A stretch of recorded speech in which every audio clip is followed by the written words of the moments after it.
Fala pessoal, tudo bem? Vamos embora com o podcast de hoje. Cara, o que que é o futebol, né, gente? O que que é o futebol, né? Como o futebol é um esporte maravilhoso, né? Como o futebol nos proporciona momentos únicos. Mas é óbvio que a situação do Vasco é difícil, é muito complicada, a chance de rebaixamento ainda é muito alta. Mas, cara, assim, é, é- não sei o que vai acontecer no futuro. Eu não sei o que vai acontecer no futuro, né? Eu não sou vidente, não sei ler as cartas, né? Não manjo de tarô, de futurologia, enfim, o termo que você quiser, ou a superstição que você tenha. Mas o que é bacana é o momento, cara. O que é bacana é o momento. Volto a repetir, eu não sei se o futuro vai ser feliz ou triste, mas o que é bacana é o momento. O que é legal é o momento.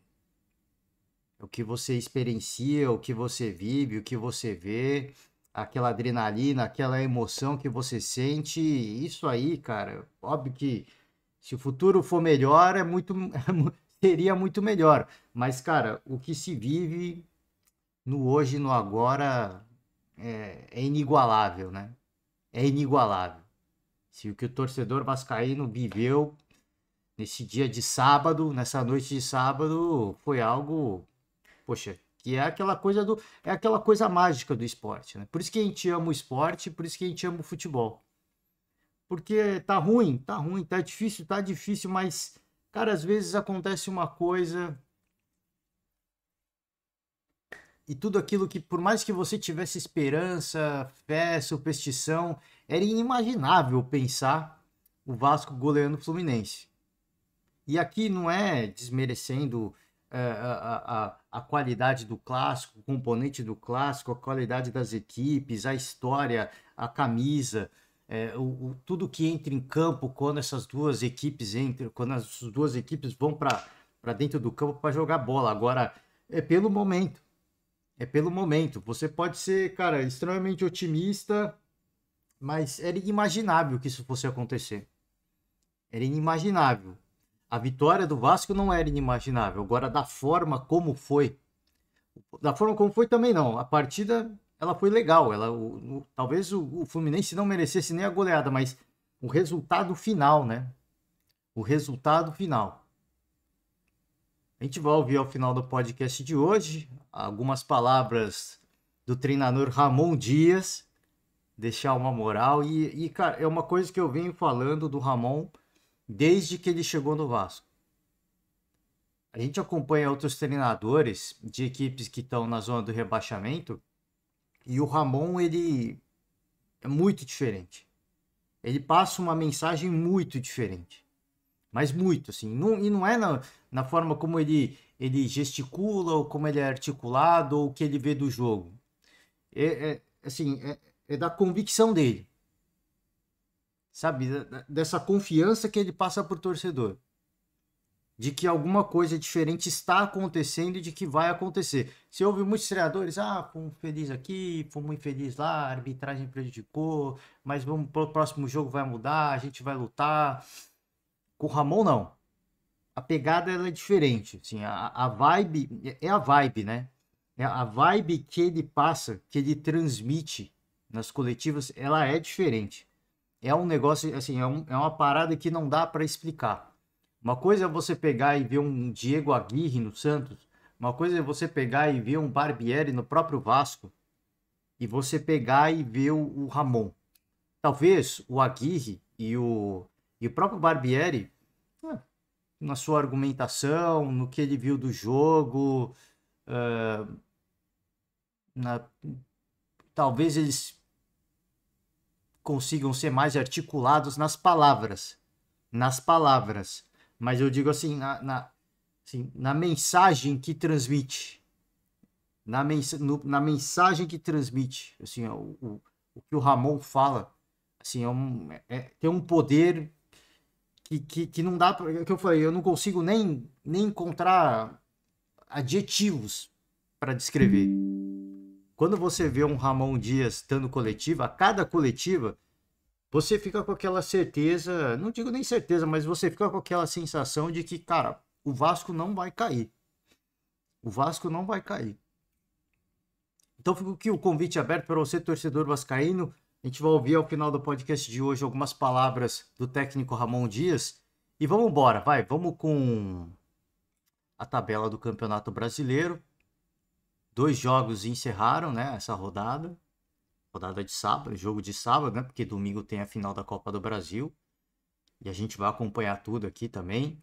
Vasco da Gama 4, Fluminense 2, Atlético Mineiro 1, Botafogo 0. E antes da bola rolar, cara, e aqui, eu volto a repetir, não é um desmerecimento, as pessoas desrespeitam a camisa, a história. Gente, tudo isso não entra em campo. O que a gente olha é o momento das equipes, onde elas estão na temporada, quem é o treinador, como é que está o trabalho. E era uma coisa de você olhar e falar, pô, o Fluminense é favorito, o Botafogo é favorito. Mas é o Galo na Arena MRV, ok. Mas o Botafogo, ainda assim, mesmo passando, mesmo tendo aquele momento conturbado, né, antes da pausa da data FIFA, do Bruno Lage entregando o cargo, o favoritismo não tem como a gente jogar para outro lado, né? A mesma coisa o jogo do Fluminense. Pô, mas é um clássico, o Diniz não treinou a equipe, ele estava com a seleção, tudo bem, mas é pelo momento. É pelo momento. E hoje, né, o resultado ao final, eu diria que os 2 mandantes que tinham menos favoritismo, poxa, e de novo, não é desrespeitando as equipes, nem o trabalho que está sendo construído lá, mas é o que a gente olha do outro lado, né? Os 2 mandantes, eu colocaria um grau menor de favoritismo, os 2 saíram vencedores. O Atlético, um jogo um pouco mais difícil, e o Vasco, o jogo do Vasco foi difícil também. O placar, o resultado final, ele reflete outra coisa, né? Ele reflete outra coisa, mas foi um jogo dificílimo, né? Não foi um jogo fácil, mas a postura, né? Essa que é a parada, a postura. Você vê o Ramon, quando você vê a equipe do Vasco em campo, é uma unidade. É um negócio que você sente uma energia diferente. Você sente uma energia. A vibração, ela transcende. Ela transcende. Você vê o torcedor vascaíno no estádio Newton Santos, quando sai o gol, cara, assim, é uma energia que não dá para explicar, cara. É um negócio que não dá para explicar, é imensurável, né? Ao final da rodada, a gente tem aqui o Fluminense na 6ª colocação. A gente tem o Botafogo com 51 pontos, agora 2 derrotas consecutivas. A distância para o Palmeiras caiu para 7. E assim se mantém. Para mim, a gente vai falar sobre tudo, ainda é uma distância segura, tá? Ainda, né? Eu acho que ainda é uma distância segura. E para tirar essa distância, não vai ser uma questão de 3 rodadas, tá? Porque tem muita gente que já vê o fim do mundo. Uma distância desse tamanho, se é que vai ser tirada, ela vai cair numa questão de 5 e 6 rodadas. Se é que ela vai cair. Então, aquele velho convite para o torcedor botafoguense de calma, né? De calma, não é terra arrasada. Tá? Não, o Palmeiras vai jogar as semifinais da Libertadores. E eu acho que assim, é até bom que o torcedor do Botafogo torça para o Palmeiras passar do Boca. Torce para eles passar do Boca. Torce porque aí o foco segue ainda, continua sendo na Libertadores, a mobilização, todo o planejamento vai ser voltado para a Libertadores. Né? Então, acho que é até mais negócio para o torcedor botafoguense o Palmeiras avançar, porque se de repente cair, aí o foco voltando para o Campeonato Brasileiro com uma distância sei lá, de 5, 6 pontos, aí o Palmeiras está na briga, está muito na briga, né? Muito na briga. Essa distância já reacende aquela competitividade, aquela esperança de que, olha, dá para chegar. Mas é uma distância muito longa, né? Não, assim, são 3 rodadas de distância. São 3 rodadas de distância. Só que tirar uma diferença de 7 pontos não cai em 3 rodadas. Vai levar 5, 6, 7 rodadas, se for cair. Se é que isso vai acontecer, tá? Por isso que eu falo, pro torcedor ter um pouco de... passar confiança para os jogadores, ter um pouco de tranquilidade. A oscilação, ela faz parte, né? Ela é natural, inesperada, sim, mas a gente tem que também observar condicionantes do jogo. E a gente vai falar sobre isso daqui a pouco, tá? E aqui o Atlético Mineiro, nono colocado, Felipão falou muito sobre o início muito ruim do trabalho dele. Gostei do que falou o Luiz Felipe Scolari. Pediu até desculpas ao torcedor pelo início ruim. Isso coloca o Galo numa situação difícil até de buscar Libertadores, mas jogando na Arena MRV, ao lado do seu torcedor, talvez seja possível. Talvez seja possível. Perdeu-se muito ponto, mas eu acho que dá para chegar. Tá? E o Vasco da Gama, 20 pontos. Olha, já começa... Sabe aquele túnel muito longo que você vê aquela luzinha bem longe? Porque antes o Vasco não via nem a luz, né? Aquele túnel longo, cheio de curvas, você não... Agora você já consegue ver a luzinha ali. O Vasco já tá vendo a luzinha. Tá bem longe ainda. Mas já começa a ver uma distância de 5 pontos. Mas o Vasco tem uma rodada a menos. Vai ter uma sequência de partidas contra adversários diretos. E, cara, se for bem sucedido, se o Vasco for bem sucedido nesses duelos, nesses embates, nesses confrontos diretos contra adversários diretos, não sei não, cara, aí já dá para cravar que se salva, né? Vai ter que fazer o trabalho, a lição de casa, vai enfrentar o Coritiba primeiro, né? E se vence o Coritiba, já empurra o Coxa ainda mais para baixo e vai pegar na sequência outros adversários diretos. Então, o Vasco pode sair dessa sequência de jogos, não só na situação de tabela, mas por ter tirado pontos dos rivais, pode sair numa situação, cara, bastante positiva. Bastante positiva. E o momento é todo do Vasco, tá? Na parte de baixo da tabela, o momento é todo do Vasco. Talvez das equipes que estão na parte de baixo da tabela, o Vasco é o que passa mais essa vibração de que, olha, tem alguma coisa especial acontecendo. Você olha o América, legal, é diferente, mas assim, o Vasco passa uma energia diferente. É uma equipe que você olha, os jogadores dentro de campo, o Ramon, o torcedor, você fala, cara, assim, tem alguma coisa, tem um brilho diferente emanando, né? É o Vasco. É o Vasco. Me alegra muito, porque eu torci muito, né? Para que o Vasco se recuperasse, para que a competitividade acontecesse, e é muito legal ver isso acontecendo, tá? Vamos seguir com as notícias esportivas? Globoesporte.com, né? Esqueci de deixar os créditos, mas antes tarde do que nunca, tabela do Campeonato Brasileiro. Bom, primeiramente as estatísticas, tá? Estatísticas, Vasco sobe para 45%, chance de permanecer na Série A. E o Santos vai só caindo, né? 23%. E aí o torcedor vai olhar e falar, mas por que o Santos está na frente? Primeiramente é pela sequência de resultados, questão de gols tomados, gols marcados, cartões, enfim. O Santos vai ter até segunda ordem uma punição, sem torcida, 2 jogos. Então existe uma série de fatores. Antes de você, torcedor, né, às vezes ficar na bronca, existe uma série de fatores, tá? O momento, sequência e tudo mais, né? São muitas variantes. Então vamos pegar aqui, será que tem o ranking? A chance de permanecer na Série A. Internacional praticamente 90%, Corinthians quase 82%, Bahia, Goiás, o Vasco da Gama, né? Você vê que do Goiás para o Vasco a distância ela é grande na porcentagem porque ela é grande na pontuação também, né? Vasco 45, Santos 23,3, América 18,6 e o Coxa, para chance de permanecer isso aqui, tá? Cada rodada que passa é uma chance cada vez mais remota, né? Chance de permanecer na Série A. Já temos agora, quando a gente trouxe essa estatística da última vez, acho que até o Palmeiras ainda tinha chance de 0,01%, né? Agora todo mundo, até o Flamengo, 100%, né, de permanecer na Série A. O Atlético, para mim, eu já cravo, o Fortaleza também. O próprio Galo, né? O próprio Galo acho que já dá praticamente. O São Paulo tem uma estatística alta, mas na pontuação, né? Não é algo tão confortável assim.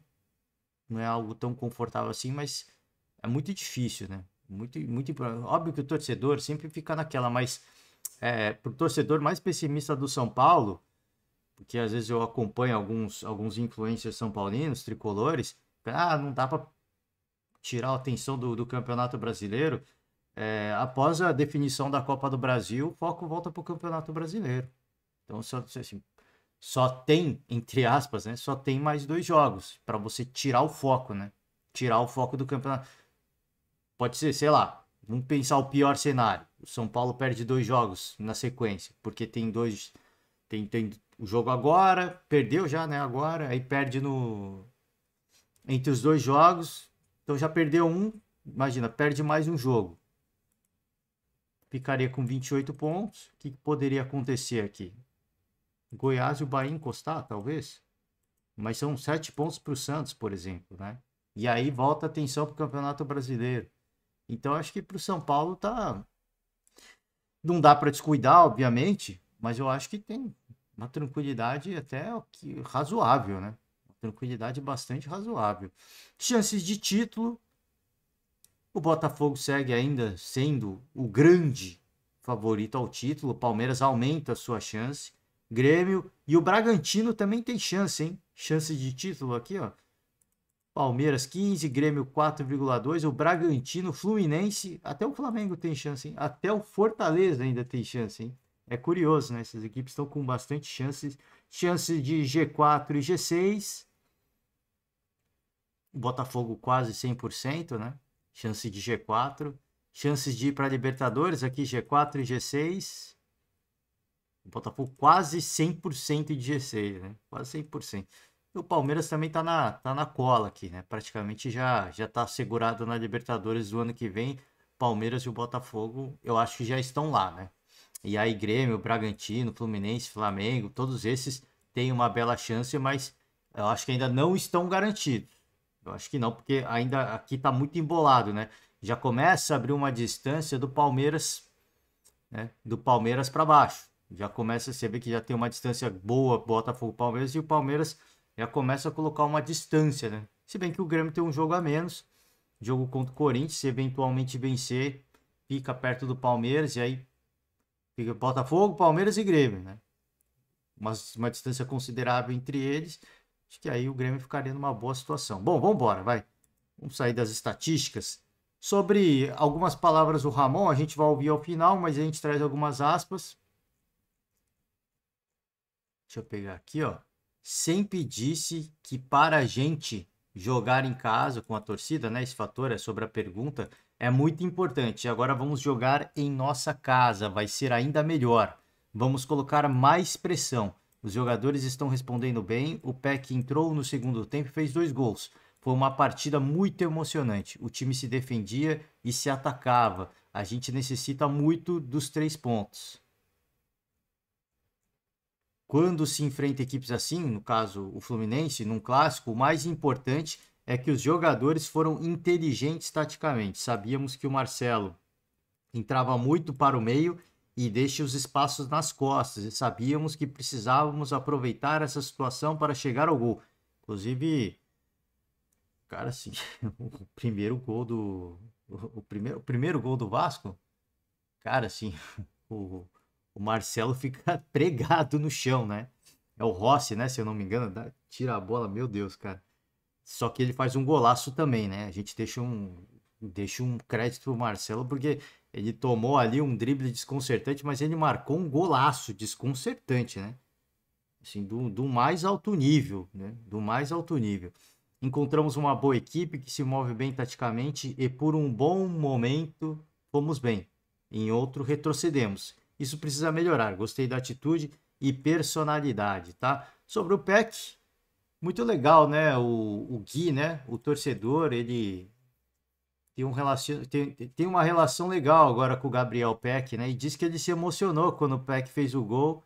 Muito bonito, né? Um torcedor mirim que vem se tornando o símbolo desse grande momento que vive o Vasco da Gama. O Peck deu entrevista, né? Depois na zona mista, dedicou o gol ao Gui, né? É uma felicidade grande voltar a jogar em casa, em São Januário, a gente ganha mais um jogador em campo.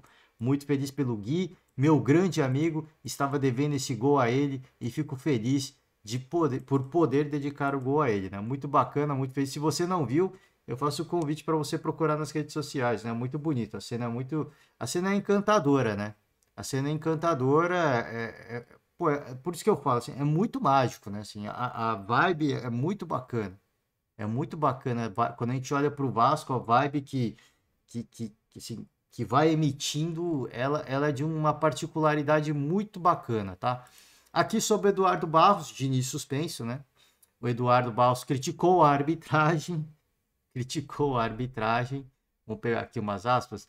A minha análise do resultado tem que incluir, infelizmente, mais um erro do VAR contra a nossa equipe. Lance capital numa saída de jogo nosso. Uma falta difícil para a arbitragem no campo, dada a velocidade do lance. Mas com todos os recursos que temos à disposição para qualificar o jogo, o VAR não pode deixar de analisar o lance com critério. Há tanto uma carga nas costas do Cano, mas principalmente há um pisão no pé esquerdo, no calcanhar do Cano. É um lance faltoso, é por isso que ele sai na sequência do lance rolando de dor. E aqui ele faz o convite, né, para quem tiver a oportunidade de ver a imagem, ver que não é simulação. Ele fala que o Cano não é um atleta também aqui, ó, ele fala do Vasco, né? Não vou cobrar o Vasco por fair play, mas vou cobrar a arbitragem e o VAR por um erro duplo. O Cano não é um jogador que simula. E existem jogadores que simulam com frequência. Não é o caso dele, tá? Mais um lance difícil, né? Assim, envolvendo o Rafael Klaus, né? Enfim, tem gente, como eu falei, tem gente que gosta dessa postura de deixar a bola correr. Eu prefiro mais árbitros que deixem a bola correr. O problema de você deixar a bola correr é que quando acontecem lances capitais, aí você vai olhar lá para trás e falar, pô, agora já não dá mais, né? Para você falar que foi a origem da jogada, né? De repente foi isso que a arbitragem entendeu. Eu não sei. O problema de você deixar a bola correr é que isso pode acontecer. Isso está fadado a acontecer. A equipe adversária retomar e circula a bola aqui, circula a bola lá, querendo ou não, levou uma vantagem. E aí a arbitragem entende que teve tempo de se recuperar, de se recompor e não é mais a origem da jogada. Esse que é o problema. Porque naquela altura a bola estava no campo de ataque do Fluminense, né? Não tô aqui criticando a arbitragem, só digo assim, existe um problema. Quando você para muito o jogo, é inconveniente. Eu acho que não é legal. O problema de você deixar correr muito o jogo é que isso pode acontecer, né? Isso pode acontecer. Então, qual que é o critério, né? Qual que é o critério, assim, da origem da jogada? É difícil, né? É muito complicado. E aqui não é uma crítica ao árbitro. Não é uma crítica ao árbitro. Pode ficar crítica para os torcedores. Eu deixo para os torcedores, né? Criticarem e tudo mais. Mas, cara, eu não concordo com o Eduardo Barros, tá?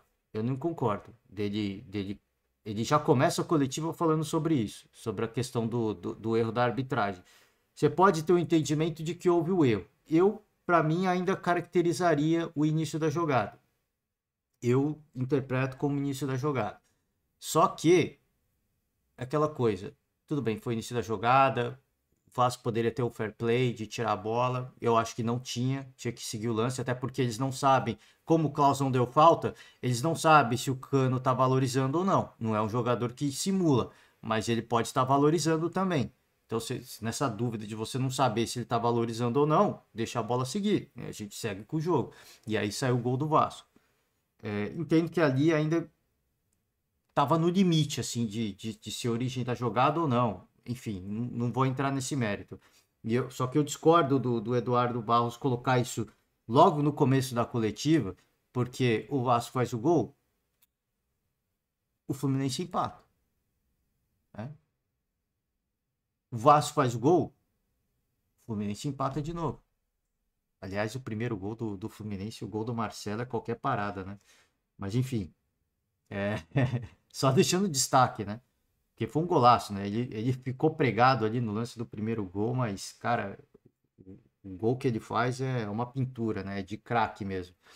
E aí faz o gol do empate de novo. E quando o Fluminense empata a partida, o Fluminense é mais perigoso no jogo. Tanto que até o Ramon falou, né? Teve momentos que a gente foi mal ali, né? A gente teve bons momentos, mas também teve maus momentos.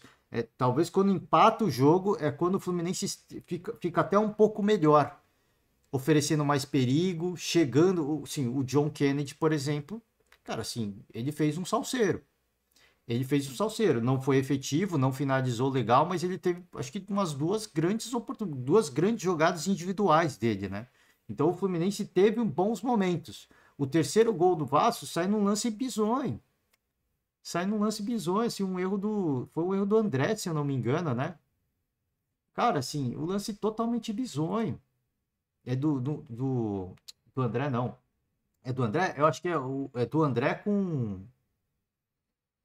o Guga, se eu não me engano, né? Agora tá me falhando a memória. Eu acho que foi uma confusão ali, uma falta de comunicação do André com o Guga.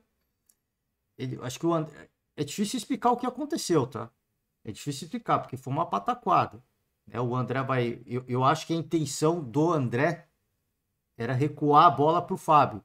Só que ali, na posição que ele estava, era de altíssimo risco. De altíssimo. O passe que o André dá, que depois desvia no Guga, sim, um passe muito xoxo. Eu acho que o Peck ia chegar. O André ia cometer o erro do mesmo jeito. Só que ele dá o passe, a bola bate no Guga e ela dá uma mascada e cai assim, caprichosamente no pé do Peck. Era a noite do Vasco, né? Era o dia do Vasco, não era nem noite ainda. Era a tarde do Vasco, né? Foi um erro bizonho. Porque ali na posição que os dois estavam, dava para fazer qualquer coisa. Chuta para escanteio, chuta para lateral. Acho que houve uma tentativa de recuar a bola para o Fábio, que eu acho que ia ser um erro, ainda assim ia ser um erro, porque a bola, da forma como a bola desvia quando bate no Guga, ela muda de direção, mas uma bola muito fraca. Eu acho que ia dar tempo do Peck chegar do mesmo jeito, tá? Ele ia errar do mesmo jeito. Enfim, por isso que eu falo assim, eu não. Eu acho que você tem que pontuar, tal, foi falta, beleza, tá ali no limite, né? Na zona limítrofe entre iniciar uma nova jogada ou origem da jogada com falta, enfim. Você pode questionar e eu acho válido.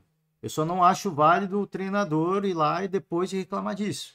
Porque você criou condicionantes no jogo para você, né? Para você até virar o placar. E os gols que o Fluminense tomou foram gols assim bizarros, cara. Defensivamente falando, tem o mérito do Vasco, tem o Veguete deitou e rolou. Cara, assim, o que é esse jogador, cara? Esse Veguete é muito jogador, cara.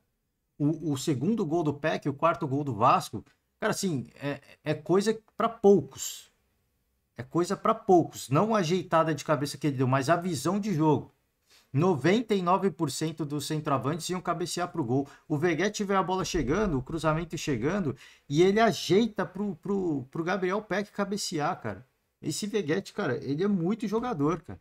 Assim, eu digo jogador não na qualidade técnica. Não tô aqui falando que ele é um cracaço de bola. Eu tô falando assim, muito jogador porque, cara, pelo momento do Vasco, cara, assim, a personalidade, como ele abraçou esse momento, ele tomou para ele essa responsabilidade e na visão de jogo.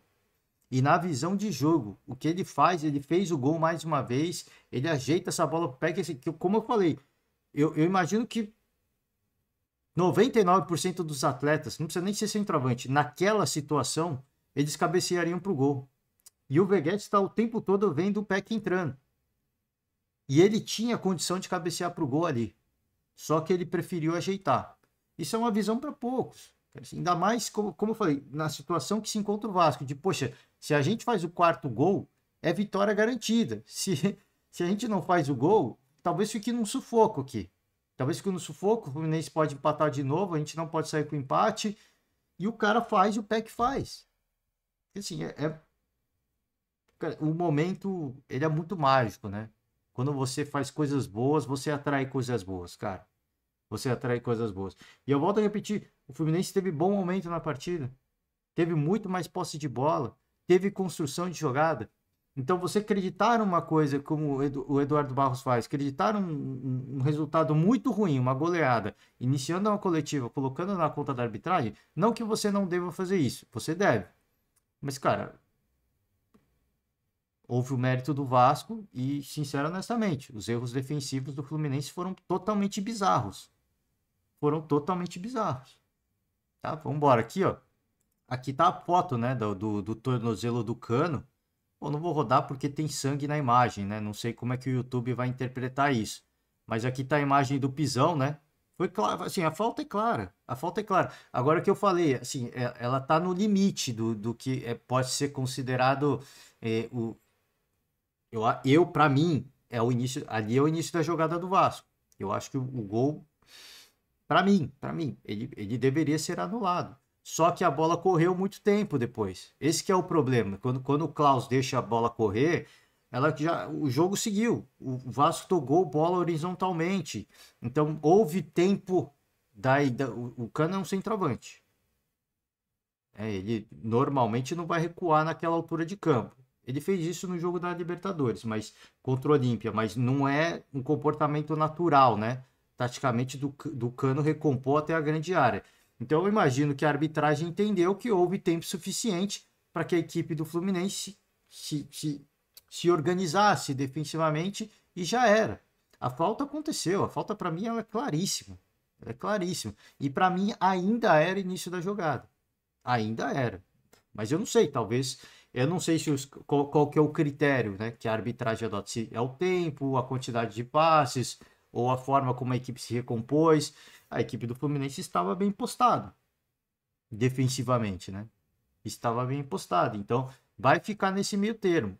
Eu não vou condenar, não vou dizer que é um erro crasso, mas para mim houve falta. O gol deveria ser anulado. Para mim, tá? Para mim, eu não conheço as tecnicalidades. Mas enfim, é como eu falei, o Fluminense teve chances de buscar a vitória. Tomou o gol, empatou, tomou o gol de novo, empatou. Quando estava 2-2, criou oportunidades, teve chance, estava melhor que o Vasco e acabou tomando 2 gols bizarros no final. Então, assim, você vai acreditar somente a arbitragem? É óbvio que não é só isso, mas você abrir coletiva para falar logo disso, né? Eu acho que, cara, é naquela coisa do bom senso. Primeiramente, parabéns ao Vasco da Gama, porque eles souberam aproveitar nossas facilidades. Segundamente, houve um lance do VAR que eu acho que não condicionou o jogo, mas a gente tem que citar, né? A gente tem que citar. Eu acho que seria mais elegante, tá? Eu acho que seria mais elegante. Mas enfim, isso é apenas a minha opinião. Vamos de Botafogo. Cara, o André Mazuco foi para a coletiva junto com o Bruno Lage. Já abriu a coletiva reclamando sobre a arbitragem. O Bruno Lage falou sobre isso. E, cara, fez aí suposições, né? Suposições. Ele não afirmou nada, mas fez apenas suposições, né? Vamos pegar aqui algumas aspas da coletiva.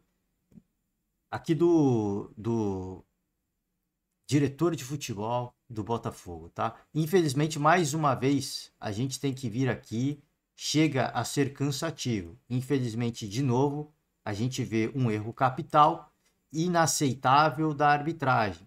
Por mais que o assistente Bruno Rafael Pires tenta nos explicar com toda a educação e não nos convence. Tivemos um lance com o Flamengo, em que o gol contra do Marlon não foi anulado, mesmo com o Bruno Henrique impedido. Nós conversamos com a CBF e hoje o critério é diferente. Hoje tivemos um gol legal anulado e a explicação é que o zagueiro se preocupa com o Diego Costa. Vocês podem olhar o lance por diversas vezes. O Diego está parado, o zagueiro está marcado e o zagueiro está marcando o Janderson e tira a bola como tinha que tirar. E a bola sobra no pé do Diego, que faz o gol. Isso é inaceitável. O Botafogo vai brigar até o final do campeonato, tá? Então, aqui é primeiras palavras, tá? Deixa eu ver se tem a do Bruno Lage. Deixa eu ver aqui. Esse aqui é do Bruno Lage. A gente vai, acho que ainda esse aqui é ainda do Mazuco, né? A gente não vai aceitar isso, a gente vai reclamar. Tem que deixar o manifesto mesmo. Acho que o lance é questionável. Como eu falei, o próprio lance do Fluminense, essa é apenas a minha opinião. É a minha opinião. Mas se você. É um lance muito difícil. Você pode olhar e falar, cara, o Fluminense teve tempo de se recompor. Então, assim, é um lance difícil. É um lance difícil. Eu acho que quem se sentir lesionado tem que deixar o manifesto mesmo, tá? Reforço a posição do meu diretor, aqui palavras do Bruno Lage, e vou meter ainda mais o dedo na ferida. Cheguei aqui há 2 meses e sinto que há critérios muito diferentes em outros tipos de jogos. Dá a sensação de que se quer que o campeonato continue animado até o fim. Já vi muitos lances de outros VARs em outros jogos com critério completamente absurdo e, contanto, o que aconteceu nos últimos 2 jogos tem nos prejudicado. Estou aqui também. Não vou me esconder. Quis fazer este início e fecho com essa questão da arbitragem, porque penso eu que o VAR veio para ajudar aqui e em qualquer outra parte do mundo. Tá? Então aqui fez aqui uma. Lamentavelmente tem acontecido muitos erros e não é só nos nossos jogos, são em outros jogos, o que dá alguma o que dá alguma forma, o que de alguma forma tem contribuído para que a classificação continue equilibrada. Muitas coisas duvidosas e lances inexplicáveis têm beneficiado e prejudicado equipes, tá? Aqui tem uma aspas interessante aqui do Bruno Lage, tá? Cadê aqui? Dá a sensação que se quer que o campeonato continue animado. Então, antes de você ouvir qualquer outro a outra mídia mais enérgica, ele só falou que dá a sensação, tá? O Bruno Lage não está insinuando nada e ele não está alegando nada, ele só falou que dá a sensação, hein? Antes que você vá para outra mídia, os caras começam a falar, aí, mais um português insinuando que o campeonato está combinado, né? Que o campeonato está armado. Antes que você vá ouvir alguns personagens que não têm responsabilidade nenhuma, né? Quando impunham o microfone, ele só falou que dá a sensação. Isso é uma coisa pessoal dele, tá? Isso é uma coisa pessoal dele. Como tantos outros torcedores, eu vejo a reação nas redes sociais de aqui o árbitro vai apitar o jogo do Flamengo do Maracanã, ele favorece o Flamengo, ele vai apitar o. Cara, assim, você pode ter essa sensação, isso é muito pessoal de cada um. Você vai olhar outros jogos, eu acho que o que acontece com o Botafogo, e tem que valer a reclamação mesmo, que o Botafogo está sendo vítima de todo mundo. Primeiro turno, a gente cansou de ouvir, por exemplo, o vice-colocado, Abel Ferreira, reclamando da arbitragem. Inclusive com aquela declaração muito infeliz do seu auxiliar, insinuando, esse sim insinuou muita coisa, né? Esse sim que foi um pouco mais pesado dele, tá? Mas ainda assim, eu acho que dá para colocar no nível pessoal. Foi uma opinião dele, pô, né? Deixando. Vou corrigir. Ali foi uma opinião dele, né? Deixando no ar que não é interessante um bicampeão. Não é interessante. Então, assim, cada um, da mesma forma que é auxiliado, é prejudicado. O jogo contra essas duas equipes, Palmeiras e Botafogo, primeiro turno, Allianz Parque, cara, assim, é um jogo que é reclamado até hoje pelo Abel Ferreira. Então, você vai ser prejudicado e você vai ser ajudado. O problema é que combinou tudo.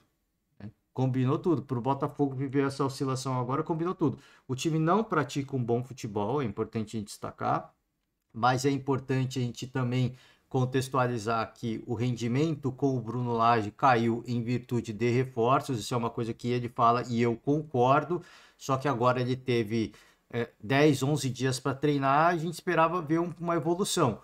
O gramado é muito ruim, ele prejudica equipes como o Botafogo que querem que a bola corra, tá? O Felipão até brincou ali com a condição do gramado, mas enfim, eu acho que o campo estava muito ruim também, tá? Mas isso prejudica? Prejudica. Mas houve sim uma queda na atuação, né? A confiança do time são alguns atletas do Botafogo estão num nível de atuação muito abaixo, cara. Estão num nível muito abaixo. Eu ainda vejo o Tietê muito bem, ele tá bem articulado, mas, por exemplo, um dos queridinhos, tá? Um dos queridinhos da torcida, que é o Segovia, ele tá muito mal. Então, e não é de hoje que ele está mal. Não é de hoje que ele está mal. E é um dos personagens talvez mais importantes do primeiro turno para esse Botafogo, né? Todos são, mas virou música, tal, virou queridinho da torcida. Então, existem uma série de situações.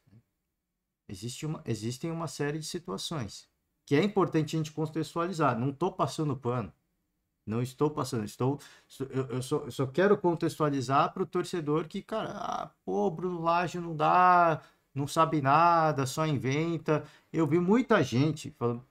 Cara, assim, é contraditório, né? É contraditório. Eu sempre falo aqui, eu ouço muitas mídias, né? Não só eu sou de São Paulo, mas eu não ouço só mídias de São Paulo. Porque a visão que o paulista tem sobre os clubes de Minas Gerais, os clubes cariocas, os clubes do Rio Grande do Sul, gaúcho ou do Nordeste é diferente. Então eu gosto de ouvir as mídias locais, tá?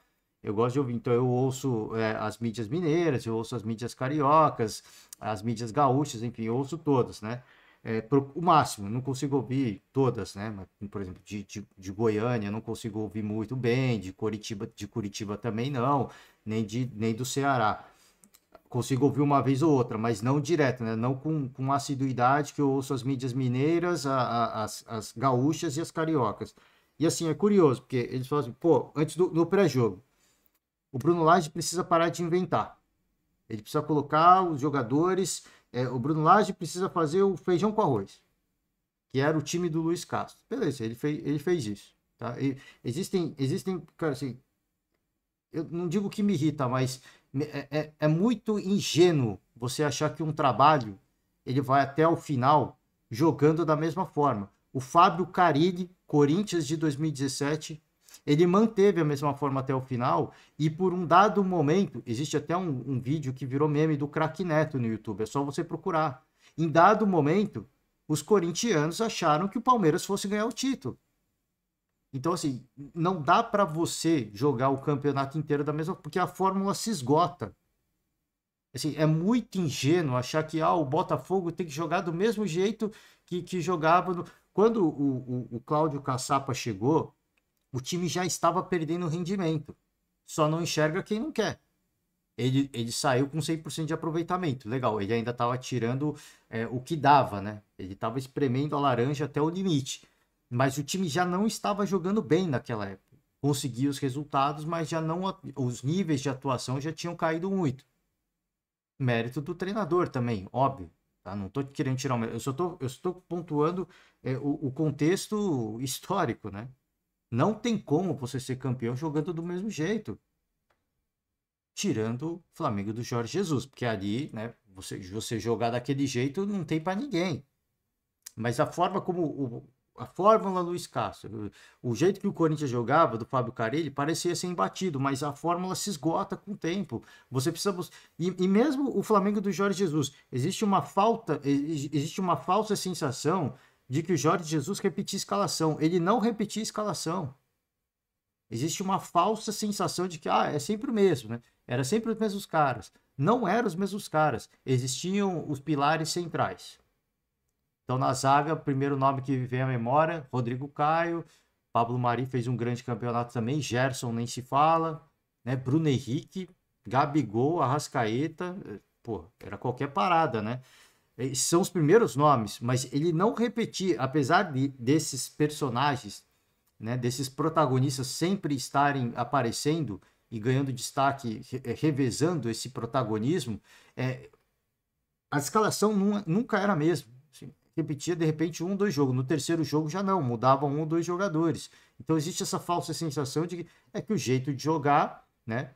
Todo mundo estava bem integrado e aquele jeito de jogar, desculpa, aquele jeito de jogar é um jeito que você tem que repetir, porque não tem para ninguém. Você sufoca o adversário e fica pressionando e pressionando e marcando gols e marcando gols.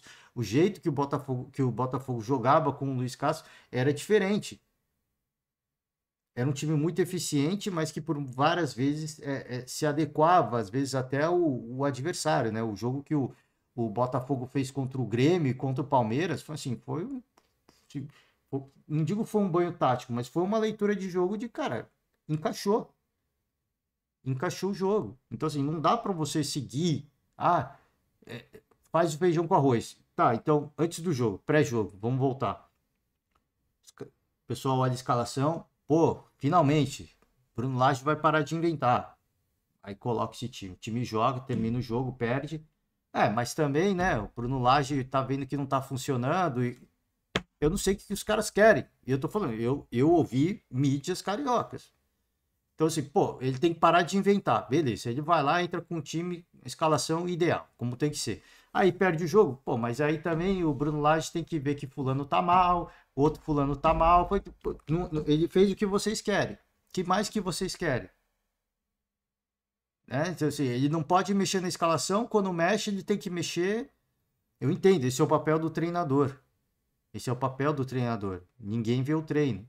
Mas se ele muda a escalação, é porque alguma coisa ele tá vendo, não? Ou não? Ou eu tô ficando maluco? Eu não sei, cara, né? Então, assim, por isso que eu falo, é preciso ter muito cuidado na hora de olhar e achar que o Bruno Lage é um treinador muito ruim. Não estou passando pano, os resultados são muito ruins, isso é fato. O time tá jogando muito mal, isso é fato. Esse jogo contra o Atlético, eu esperava muito mais, pela pausa da data FIFA. Com o Tiquinho se recondicionando, eu imagino que esse time vai ter uma crescente de novo. Imagino, de verdade. Eu acho que muitos jogadores, eu citei o Matias Segovia, por exemplo, muitos jogadores eles vão crescer com o crescimento do Tiquinho. Eu acredito nisso. Mas, cara, esse é o momento que, puxa, as pessoas querem achar que sabem das coisas cara, você precisa contextualizar, né? Volta a caçapa. Tudo bem, pode até voltar o caçapa. Em termos de resultados, era o que o Botafogo precisa para ser campeão. Ok, concordo, mas a fórmula já estava se desenhando para esgotamento. O negócio já estava se desenhando para esgotamento. E o Bruno Lage pegou um momento em que, cara, a fórmula se esgotou. Né? E teve aí é, é, talvez a pior situação de todas, que foi a lesão do Tiquinho, que ainda não está 100%.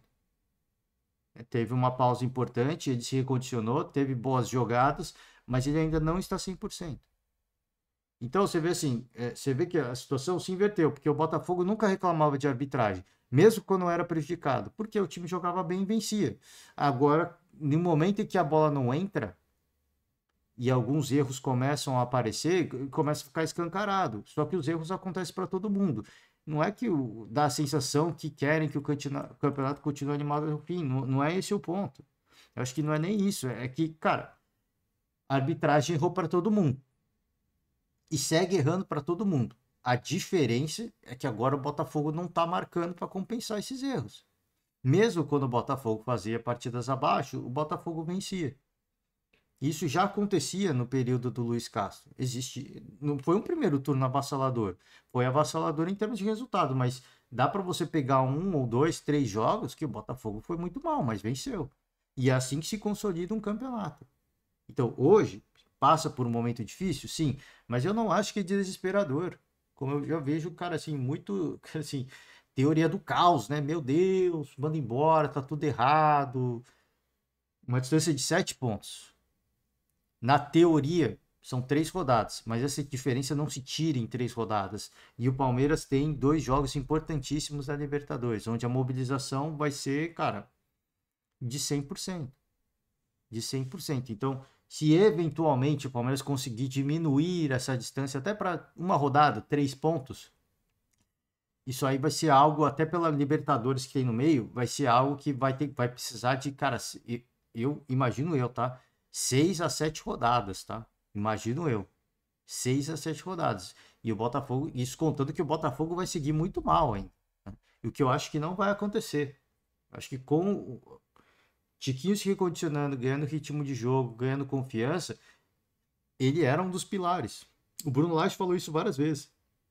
Quando os companheiros vêm, o Tiquinho atacando e voltando para marcar e marcando gols e chamando a responsabilidade e sendo, cara, esse espírito dessa equipe, ele meio que potencializava todos os outros. O Bruno Lage falou antes do Tiquinho se lesionar, ele ainda falava sobre isso, né?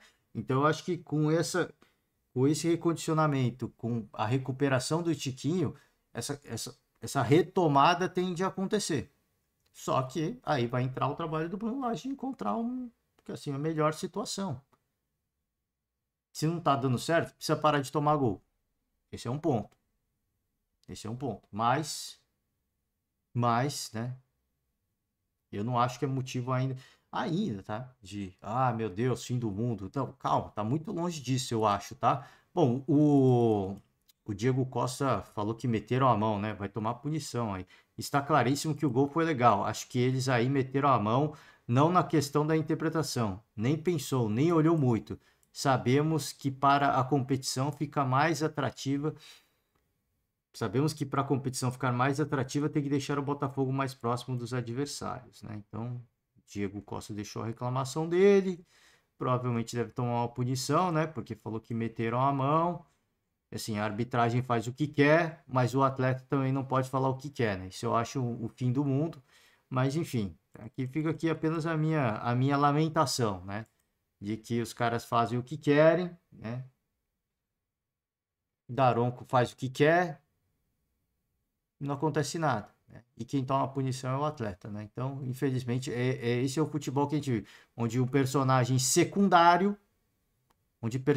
secundários têm protagonismo, né? Infelizmente, esse é o futebol brasileiro.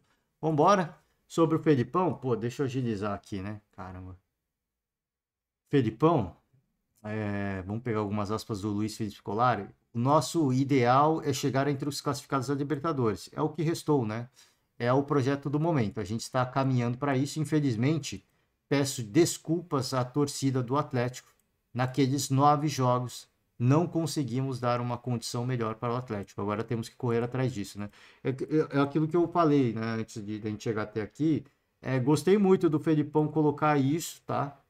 Tem que ser honesto, cara. Tem que ser honesto. Foram muito mal e ali ele não falava sobre isso porque não era o momento de falar sobre isso, mas agora que o time está melhor, tá conseguindo, não digo nem melhor, mas está conseguindo resultados melhores, é importante ele falar sobre isso, né? Infelizmente o início foi muito ruim e é fato. Se de repente o Galo ficar fora da zona de classificação, foi aquele início. Foi uma escolha. Uma escolha foi feita. Quando eles trocaram o Eduardo Cudê, trouxeram o Felipão, o carro andando, focando na Libertadores da América, porque o foco era Libertadores da América, ali foi feita uma escolha. E talvez o Galo pague por essa escolha. E pague caro por essa escolha, tá? Levou tempo, leva mais do que o normal. Se a gente tivesse feito pré-temporada, quem sabe seria um pouco diferente. Eu acho que sim. Não acho que seria um futebol vistoso, mas eu acho que seria um diferente. Leva um pouco mais. Nesse levar um pouco mais, no brasileiro, 9 rodadas, pontuar 3, 4, 5 pontos é horrível. Felizmente, a direção entendeu que o trabalho estava sendo feito de forma razoável, para boa, e nós estamos conseguindo dar um reequilíbrio na forma que o Atlético joga atualmente, tá? Então aqui, para quem dizia, né? Porque o que eu falei, eu não sei. Muita gente dizia que quem era próximo, né? Que o treinador mesmo era o Paulo Turra, né? O Felipão já era mais o cara que aparecia na cena, mas o treinador mesmo era o Paulo Turra. Eu não sei não, não sei se era bem assim não, hein? Acho que pessoal que era muito próximo, tal, não tô aqui desqualificando a informação, mas, né, revalidar agora, né? Revalidar agora essa informação. Que o Paulo Turra, de fato, ele era muito enérgico, né? Ele aparecia direto conversando com os jogadores, mas o Turra fez um trabalho pífio no Santos e o Felipão segue no Atlético Mineiro, né? Ou seja, não sei bem se era isso. Eu acho que tinha muito disso, mas não era só isso, tá?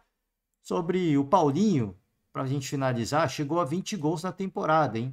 Artilheiro do Galo, bem perto de alcançar a marca do Hulk. Deixa eu pegar aqui, ó.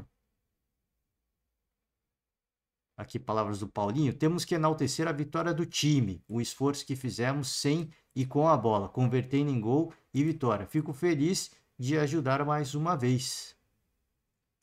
Tem a marca do Hulk. Paulinho tem 20 gols marcados em 46 jogos, além de 6 assistências. Pelo brasileiro, agora soma 9 gols em 21 rodadas.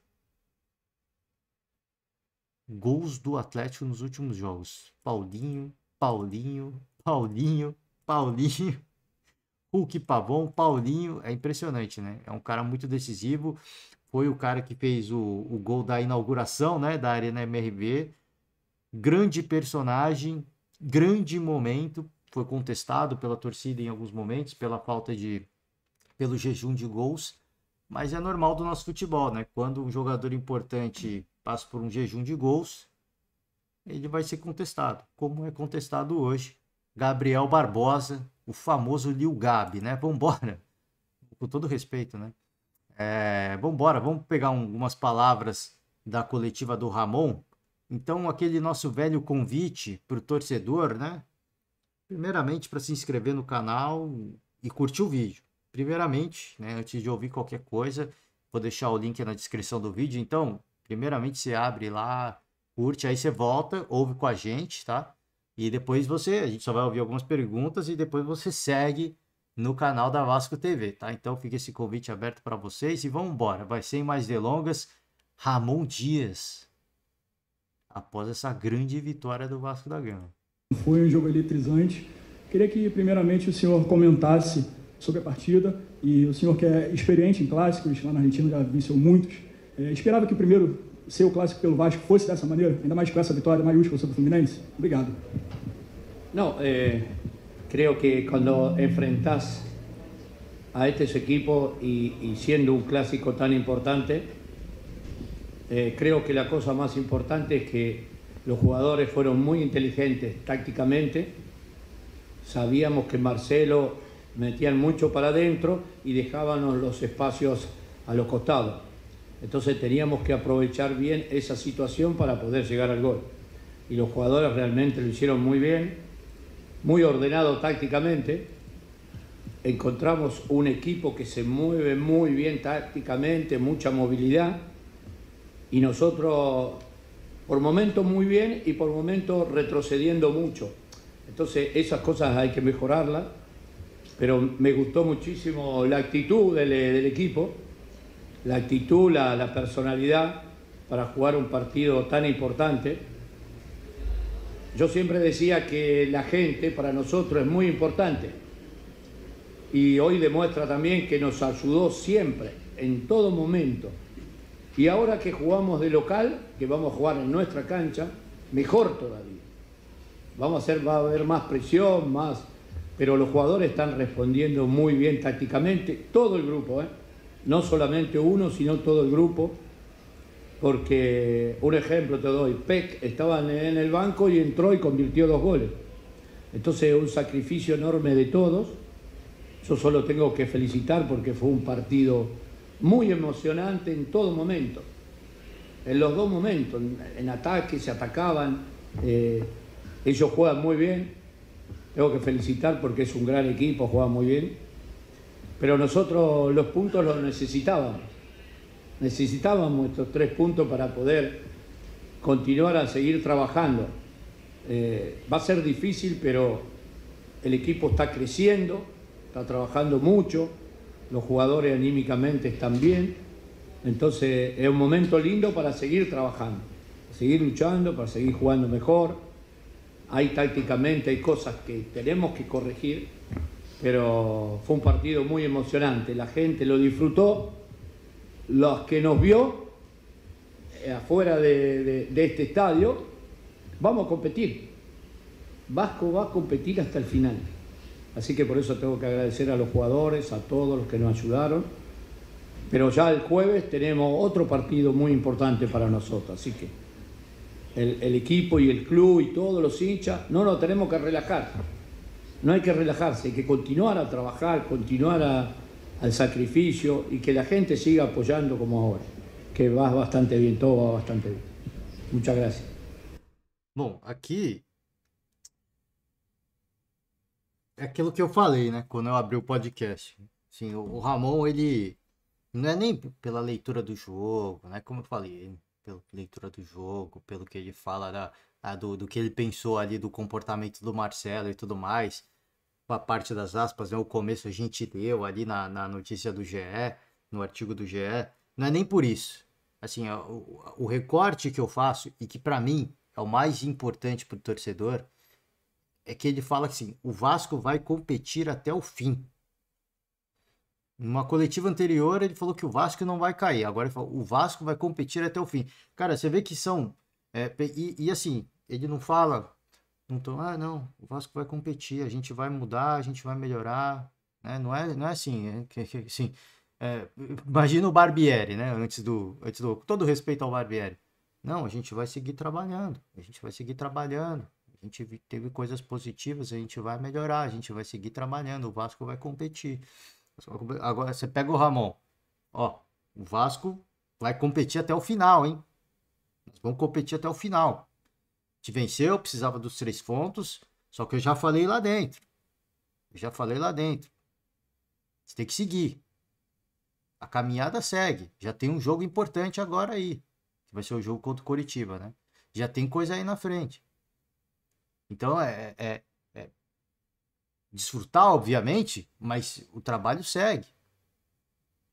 Então, assim, eu acho que esse é o ponto mais importante da coisa. Ele fala que, pô, o time tá reagindo muito bem, se comportou bem taticamente, foi inteligente, e eu elogiei aqui alguns atletas, né? Mas eu acho que tudo isso é importante destacar, mas cara, o que me chama atenção são pequenas coisas. Que é o que eu falei, você olha o time dentro de campo, você olha o treinador e o torcedor, todo mundo numa sinergia muito bacana, cara. Muito bacana. O time tá jogando de uma forma que você olha e você passa uma energia muito boa. Te passa uma vibração, uma mensagem muito diferente, tá? Eu não sei vocês, pelo menos a mim me passa esse recado de, olha, tem algo diferente rolando ali. Tem algo diferente rolando. Professor Ramon Tébaro, do Grupo Globo, boa noite. Hoje foi uma partida em que praticamente todas as suas decisões, as decisões do treinador do Vasco deram certo. Desde a escolha pelo Rossi como titular, que fez a boa jogada no primeiro gol e deu assistência para o gol do Praxedes. O Marlon Gomes como titular também teve uma bela atuação, principalmente no primeiro tempo. Acho que a entrada do Gabriel Peck no segundo tempo, que fez os 2 gols e acabou sendo o destaque da partida. Então, a minha pergunta é a seguinte, num esporte como o futebol, em que os jogadores são protagonistas, qual foi o papel do treinador do Vasco nessa vitória de hoje? No, todo mérito de los jugadores, porque sabíamos que los 2 laterales se metían muy adentro, entonces teníamos que ser bien profundos. Y creo que lo hicimos muy bien. Tanto Rossi como Marlon hicieron un desgaste enorme en el primer tiempo y desgastaron a ellos. Entonces también los cambios fueron buenos porque tenemos realmente todo el grupo que está en condiciones de poder jugar y hacer un gran partido. Sí, lo que me gustó que los jugadores, son méritos de los jugadores porque tácticamente estuvieron muy bien, muy inteligentes, porque es un equipo que tiene mucha movilidad por adentro. El gol que hizo fue a la derecha y cambió y hizo el gol. Entonces tienen mucha movilidad, pero nosotros pudimos contrarrestar eso y es mérito de todos, de los hinchas, del entrenador, de los jugadores, principalmente los jugadores, porque son los protagonistas. Bom, Pumita Rodrigues voltou a jogar, né? Voltou a jogar não, voltou a ser titular. Um atleta que perdeu muito espaço, o torcedor estava pegando no pé, estava realmente muito mal tecnicamente, mas o quanto que teve de participação do Maurício Barbieri. Assim, não na questão dele, não, fica engessado, não na questão da aplicação tática, mas do que ele imaginava do jogo. Pumita, você tem que sair, você tem que ajudar ofensivamente e tal. Porque o Barbieri, ele é um treinador mais ofensivo, né? Então, assim, você tem liberdade para você ir pro ataque, você sentir que tem um corredor, vai. Eu não sei o que o Barbieri falava. Então, assim, mas o quanto que as ideias de jogo do Barbieri, que eu não tô condenando aqui, tá? Eu tô apenas fazendo um levantamento, né? Que o Barbieri é um treinador mais ofensivo. Então, assim, quanto que ele falava assim, Pumita, vai, você tem o corredor, você vai, aproveita, busca essa profundidade. Só que ele é um lateral, ele vai ter que ajudar. O Vasco tem grandes zagueiros, né? Tinha uma grande linha de zaga, existia um planejamento, uma sinergia de, cara, a partir do momento que o Pumita sair, Alguém vai ter que fechar aquele espaço, algum volante? Existia essa leitura? Eu não sei. Sinceramente, sabe porque eu não sei como treinar o Maurício Barbieri. Então, assim, o atleta ficou mal. Ficou mal, tecnicamente ele estava mal, mas também ficou mal com a torcida. E a partir desse momento ele perdeu a confiança. Não estou condenando ninguém, não estou falando que um é errado e que o outro está certo. Só estou falando que assim, ele perdeu espaço. E fazia sentido ele ter perdido espaço. Fazia muito sentido ele perder espaço. Aí ele ganha titularidade com o Ramon. Um dos gols sai numa jogada do Pumita. Cruzamento na área, ajeitada de cabeça do Veguete e o gol do Peck de cabeça. É o quarto gol do Vasco. Então, assim, o quanto que o treinador faz a diferença. Porque essa foi a pergunta, né? Porque essa foi a pergunta. Assim, o quanto que o treinador, a gente sabe que os jogadores são, mas o quanto que o treinador tem a participação nisso. O Pumita vai errar ainda. Ele vai errar. Ele é um cara que eu acho que ele recuperou muito da confiança, mas ele ainda não tá naquele nível de confiança de quando ele chegou, que ele marcou um golaço contra o Flamengo, por exemplo. Né? Ele ainda não tá nesse nível de confiança, mas ele só marcou aquele gol contra o Flamengo, se você se recordar, se você torcedor se recordar, porque era a ideia do Barbieri. Ele saiu muito, você viu a posição de campo, como ele puxa para o meio para chutar aquela bola. Houve uma pitada de sorte, uma pitada gigantesca de sorte, sim, mas com o Ramon, você imagina que isso vai acontecer? Não. Seria muito mais difícil de acontecer. Aquilo aconteceu, porque é aí que eu falei, não estou blindando, não estou falando que o trabalho do Barbieri foi genial e blindando o Pumita, não é esse o ponto. Estou falando assim, o quanto que a ideia de jogo do treinador ele influencia. Porque assim, o treinador, ele tem que ter as convicções dele. Só que você tem que ter elenco para praticar o seu jogo. Eu me recordo que quando se falava de Fernando Diniz, assim, tem os antes, né? Tem as pessoas que fazem aqueles... Mas eu me recordo que muita gente fala assim, tudo bem, o jogo do Fernando Diniz é muito legal, mas ele precisa ter um entendimento. E eu falei sobre isso no nosso podcast já há muitos anos atrás. O Diniz precisa ter entendimento que, cara, assim, você tem limitações técnicas na sua composição do seu elenco. Então, você quer praticar esse futebol? Sim, mas você vai ter que fazer ajustes. Você não tem atletas desse nível para praticar o jogo que você quer. Então, o quanto que... Aí o Ramon fala de novo, né? Pô, a gente sabe que o Fluminense tem um jogo muito mais pelo meio, então os laterais puxam mais pelo meio, então a gente tinha que buscar profundidade pelas laterais. O quanto que essa leitura, o quanto que o treinador influencia, né? É como eu falei, é difícil você medir. É difícil você medir. Porque você vai dizer que o Ramon teve tempo de fazer um trabalho tático genial? Não teve tempo nenhum. Não teve tempo nenhum, mas você vê que talvez tenham sido escolhas, talvez não, hoje a gente sabe que foram escolhas muito ruins que foram feitas pela SAF, mas talvez trazer o Ramon e contratar vários reforços, eu acho, é difícil dizer ainda, mas talvez tenha sido a escolha acertada, porque você traz um treinador com uma outra visão, com uma outra pegada, com outro perfil, que já é muito diferente, é uma coisa que eu elogio muito o Ramon, essa confiança que ele me passa, né? Acho que pro torcedor então nem se fala. Se eu que não sou torcedor, essa confiança que ele me passa e já me dá a sensação de que, cara, vai ter coisa boa pela frente. Só nas palavras dele, hein? Não é nem por ver o time dentro de campo, é nas palavras dele, é na postura dele. Só que você combinar isso a trazer atletas, né? Trazer uma série de atletas que tem o seu grau técnico, né? Que tem o seu grau técnico, que é importante, que é relevante, mas que não entram, que não chegam no Vasco com aquele contexto de pressão, aquele contexto de necessidade urgente pelo resultado, eles chegam no clube novo, a gente sabe que o clube está numa situação diferente, mas eu chego com um outro perfil, eu não tô ainda enraizado nessa estrutura. Eu acho que tudo isso foram escolhas assim, o Vasco houve um entendimento que precisamos de um fato novo. Precisamos de um fato novo. E deu certo. O Santos tentou fazer uma escolha semelhante. Trouxe um treinador novo e vários atletas, uma contratações recentes. Aí você pode questionar, né? Aí muita gente questiona, pô, mas o Aguirre não colocava esses caras, né? Que é os caras que teoricamente, tecnicamente, podem ser melhores, mas mentalmente ainda não estão enraizados nesse momento ruim.